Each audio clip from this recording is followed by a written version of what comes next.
Hello friends, welcome to Pavithra life style. நம்ம இன்னைக்கு இந்த வீடியோவில் அடை தோசை எப்படி செய்கிறதுன்னு தான் பார்க்க போகிறோம். இது நல்ல ப்ரோட்டீன் ரிச்சான தோசை.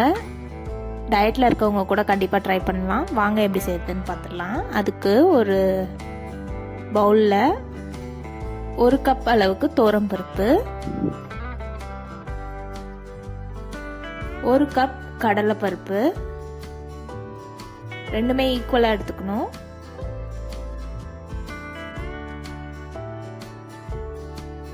அது கூடவே 1 டீஸ்பூன் அளவுக்கு பாசிப்பருப்பு. இது நிறைய போட்டிங்கன்னா கொல கொலன்னு ஆகிடும். அதுக்காக கொஞ்சம் கம்மியாகவே போடலாம். அதுக்காக தான் நான் 1 டீஸ்பூன் யூஸ் பண்ணியிருக்கேன். 1 டீஸ்பூன் சென்னா. இது இருந்தால் போட்டுக்கோங்க, ஆப்ஷனல் தான். 1 கப் பச்சரிசி. டயட்ல இருக்கிறவங்க வேணும்னா சிவப்பரிசி கூட ஆட் பண்ணிக்கோங்க. 1 டீஸ்பூன் உளுந்து. இது எல்லாத்தையும் ஒரு 3 டைம்ஸ் நல்லா வாஷ் பண்ணிட்டு தண்ணியில ஊற வச்சிடலாம். அது கூடவே 2 காஞ்ச மிளகாய் அதையும் சேர்த்து ஊற வச்சிடுறேன். 1 hour கழிச்சு இப்போ மிக்ஸி ஜாருக்கு மாற்றி கொரன்னு அரைக்கணும். ரொம்ப நைஸாக அரைச்சிடக்கூடாது. இதை அரைக்கிறதுக்கே ஒரு 2 to 3 minutes தான் ஆகும். ஊற வைக்கிறதுக்கு மட்டும்தான் இந்த தோசைக்கு டைம் ஆகும். உங்களுக்கு மினிமம் 1 hour ஊறணும். அதுக்கப்புறம் இந்த மாதிரி அரைச்சு எடுத்து வச்சுக்கலாம். நைஸாக அரைச்சிட்டிங்கன்னா தோசை சாப்பிடும் போது அவ்வளோ டேஸ்ட் இருக்காது. கொஞ்சம் கொரன்னு அரைச்சிக்கோங்க. அதுக்கப்புறம் அந்த மிக்ஸி கழுவியே தண்ணி ஊற்றிக்கோங்க. இது தோசை மாவு இருக்கு இல்லையா, அந்த பதத்துக்கு இருந்தா கரெக்டா இருக்கும்.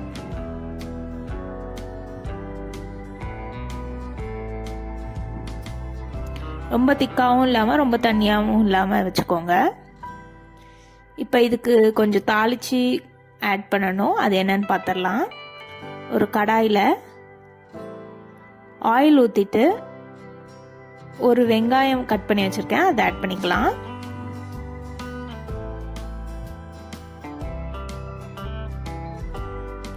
அது கூடவே ஒரு கொத்து கருவேப்பிலை அதையும் ஆட் பண்ணி நல்லா வதக்கி எடுத்துக்கலாம்.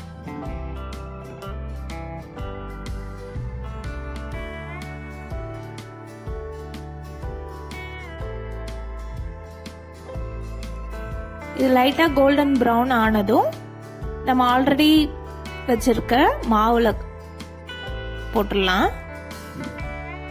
இப்ப இந்த மாவுலயே இதுக்கு தேவையான அளவு உப்பு,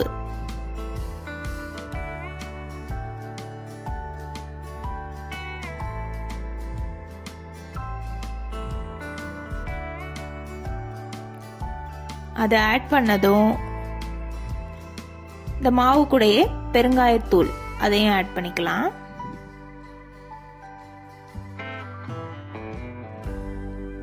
இப்போ தோசை ஊற்றிடலாம். நான் கல்லில் நல்லா ஆயில் கிரீஸ் பண்ணி வச்சுருக்கேன். இந்த மாதிரி தான் சுற்றி ஊற்றணும். தோசை நார்மல் தோசை ஊற்றுற மாதிரி ஊற்ற வேண்டாம். அப்புறம் சுற்றி நல்லெண்ணெய் ஊற்றிக்கோங்க. டேஸ்ட் நல்லாயிருக்கும். இது வேகிறதுக்கு ஒரு 3 to 4 minutes ஆகும்.